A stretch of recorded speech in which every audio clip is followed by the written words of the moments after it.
vers 5 tot 13, die hoofman van Kapernaum.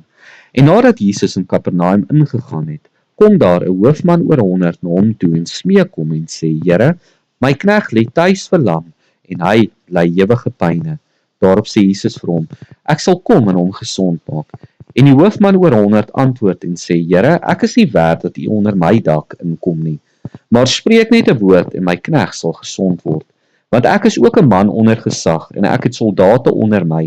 En vir hierdie een sê ek gaan en hy gaan, en vir 'n ander een kom en hy kom, en vir my diensknegt doen dit en hy doen dit.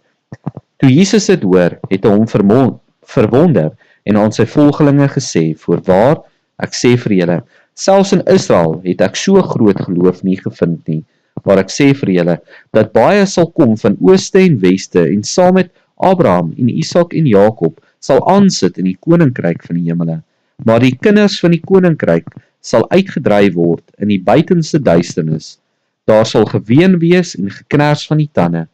Toe sê Jesus vir die hoofman oor 100: Gaan en laat dit vir jou wees soos jy geglo het. En sy knegt het gesond geword in daardie uur.